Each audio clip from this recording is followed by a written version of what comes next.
Today we're going to be tier listing every Stellaris Empire, whether it be DLC or not, console or not, all of them. If it exists in the base game, it's getting tier listed. Okay, first one, United Nations of Earth. It's nice. It's the very definition of Federation builders, although I don't exactly think this is a very accurate representation of what humanity will be like in the future. I think it would be slightly more militaristic, stuff like that. Overall, I'll give it an A. It's not the worst of the three human civilizations. Right, Commonwealth of Man. I like this one. It's the very definition of hegemonic imperialist. It's a slightly more accurate representation of humanity's future. I like the flag. It's very menacing. I just love the whole, like, vibe of it, because, like, there does seem to be two sides to humanity. Like, the United Nations of Earth one, and then this one. Just, like, I don't know, just no Xenos allowed. If you're human, we'll give you residence. Also, memes, I'll give it an S. Technocracy. All around decent empire. I like their backstory really much. Whole just barely escaping a mass extinction. I like this one. I'll give it an A. Tebrid Homolog. This one's alright. I played as this one once.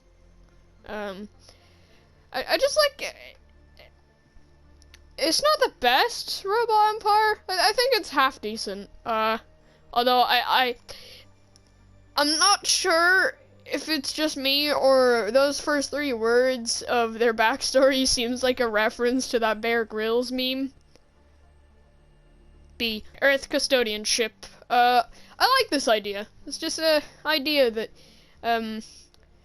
like, robot servants just took over humanity and just did everything for humanity. I like this one.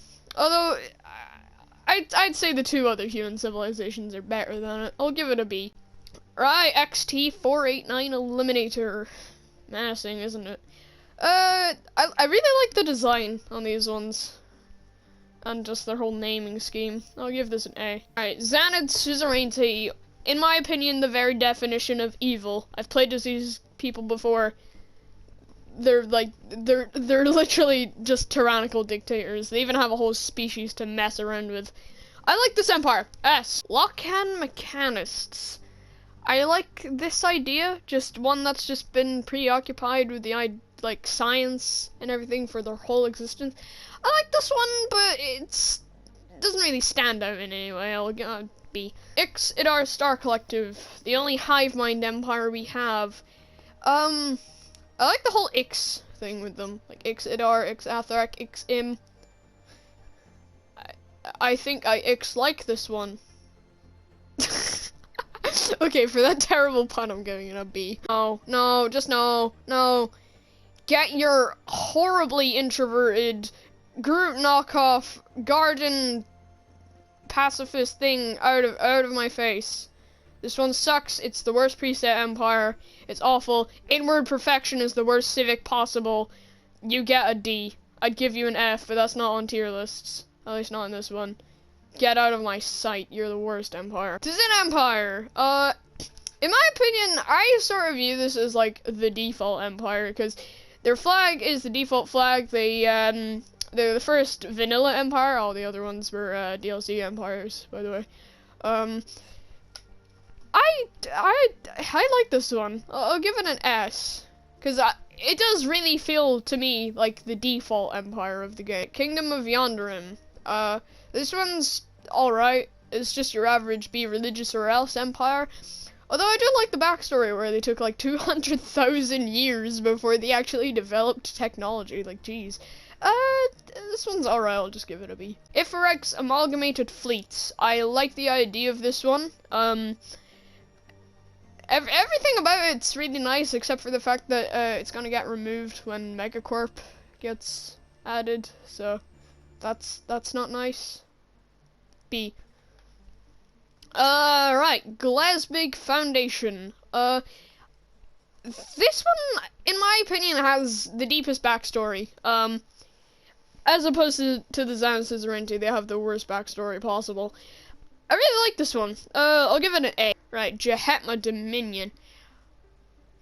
I don't really see anything interesting about this empire. It's just peaceful. This one's sort of boring. C. Skuldari Confederacy. I like this one. I guess I like how their backstory is just like a story about like being minimalist, not to waste too much. It's a nice empire. Although I don't think they're that cute, even though they have the charismatic trait. Everyone else thinks they're cute. I don't. B, I guess. Kalazan Republic, your average warrior empire. I like their backstory. B. Blorg Commonalty. X. Kellic Cooperative. I think this one has a really interesting backstory besides it's communist birds in space. What's not to love? A. This gets an Orbis Customer Synergies. Again, I like their backstory. They're stereotypical aliens. Peaceful traders. I like them. This also gets an A. Chinar Combine. Certainly an interesting empire. One that was so desperate in industry they accidentally destroyed their own homeworld. It's alright. It's ruthless capitalist empire. Of course they would destroy their own homeworld. I give this like A, B, A. Hasbuzzing Syndicate? I don't really see anything interesting about this empire. It's just criminal frogs in space. I didn't really see anything interesting in their backstory. I'll give this one a C. Keepers of Ave Bren. I don't know. I don't really see anything interesting in this empire. It's the only empire that gets added with lithoids, and personally I feel like it was wasted because like, they're literal rocks. You could have had, like, a mining, like, society or something. Like, why do you just have this? I don't like this one. I'll give D. It sucks. Pasharti Absorbers. It's definitely an interesting one. Like, just an empire that turns other species into its own species is definitely very interesting, and I feel like this goes well with the DLC that literally adds the undead. And besides, Jafarians, it's a meme. S, you get an S. Hi, this is my last upload before Christmas. I'm going to upload on Christmas. I might even live stream on Christmas, although I don't know what to live stream. I know this video is really different from what I normally do. I'm probably going to be making a lot of Stellaris videos. So, yeah. I'll be uploading on Christmas. Hope you enjoy what December you have left. 2020's been awful. See ya.